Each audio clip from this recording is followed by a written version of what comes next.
Okay, I did not see that coming.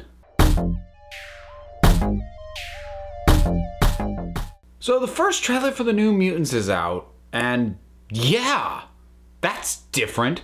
Before I get into this, I do want to say I have not forgotten that I said I was going to start doing episode-by-episode reviews of Gotham. I am going to get to that, but life has gotten in the way. I am basically caught up now, but I also know I am absolutely going to miss next week's because I'll be out of the town vacationing. So after that, I'll do like a summary of what I thought of the ones up to that, and then I'll move forward. So, but this right now, this had to go up now. This could not wait.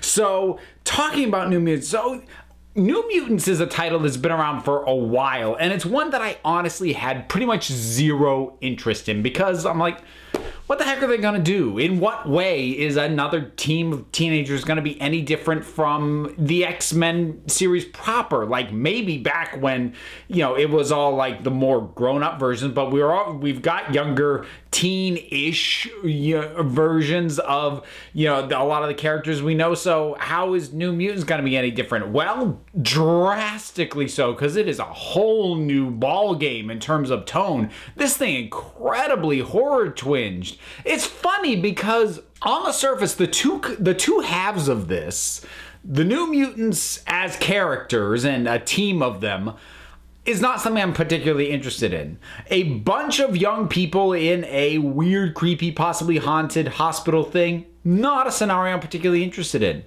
For some reason, you put both of those together and they become greater than the sum of their parts, and I'm like, I'm immediately intrigued by this. And I had to double check like who the characters were that they were playing, because they don't really show off any of their powers. They show plenty of weird stuff going on, but you don't know if it's being caused by the kids or something else going on. So we've got characters like Magic and Wolfsbane and Sunspot and Cannonball and Mirage, and most of whom are characters I know. I'm like, I ain't used to seeing them like this. So I'm just, you know what? Props to Fox on this, which is not a sentence I ever thought I would say. Here's the thing. Seeing this does not make me suddenly think that Dark Phoenix is going to be good. I still stand by my video as to why Dark Phoenix will suck. However, I really have to applaud Fox in terms of what they're doing with all of the spin-off and not the main series of X-Men films. Because, I mean, Deadpool was very much its own thing and was really enjoyable, really energetic. Logan, again, very much its own thing, a heavy divergence.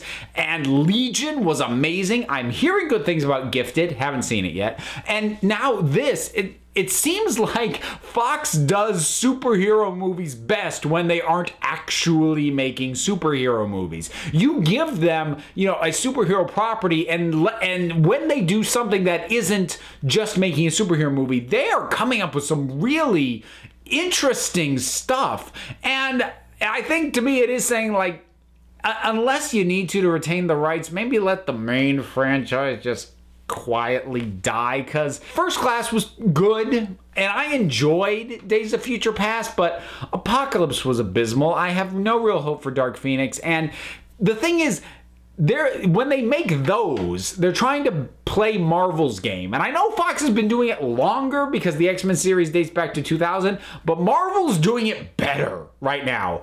When it comes to straightforward superhero movies, Marvel is really on its game right now, and Fox trying to compete with them and play that same game, they can't do it. So when they win is when they do movies that are very clearly not playing that game, even though they are using superhero characters. And again, this falls very much in line with that. And I do get a bit of a Legion vibe. I don't know if that's only because of the sort of mental hospital setting. That might be it, because Legion is a bit more of a trippy vibe, less of a horror one. Also, I love Pink Floyd's album, The Wall, so the use of that font at the end and this cover of Another Brick in the Wall Part 2, yeah, that's gonna that hits me right there, and I'm kind of biased in favor of that. But aside from tone, there isn't a ton to go off of here. I mean, we get very little story. We know they are mutants. They're in some sort of facility. Things are going weird, but that's about it. Like, we don't really get a good sense of the characters or too much of anything else.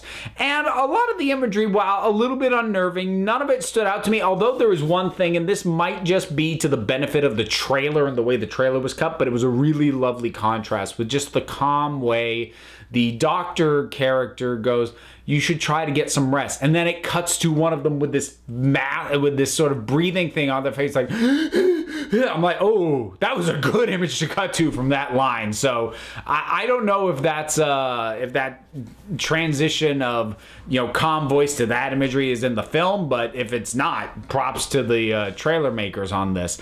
And just like I said, I'm really intrigued by what Fox is doing with everything that isn't the main X-Men franchise, and it makes me happy that they actually continue to control X-Men. I did a video about this before, but without reiterating all of that, like, Disney would not make this. And so I like that Fox still has control of the X-Men, because they are branching out and doing things that other studios aren't doing when it comes to comic book and superhero related characters. They're expanding genres in a way that most of the rest of them aren't doing. I mean, Disney and the Marvel movies that they have made, as much as I love them dearly, they are, you can identify all of them as superheroes, even the ones that like are kind of subgenres. So like supernatural superhero, superhero heist, superhero, you know, espionage movie.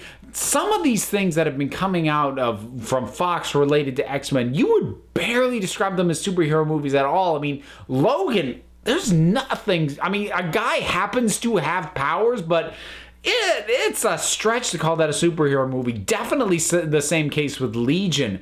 And I'm just really enjoying watching the way that these characters can be used get expanded. And if Marvel isn't going to do it, because they have no incentive to, they've really kind of nailed what it is they are doing, so they don't have a massive incentive to diverge from that. And DC and Warner Brothers, they're still figuring out what they're doing. So if it's going to fall to Fox to really push the envelope in terms of taking these characters in these sorts of things and tropes in other directions, by all means, let them do it. If they could hand Fantastic Four back to Marvel, though, that would be lovely.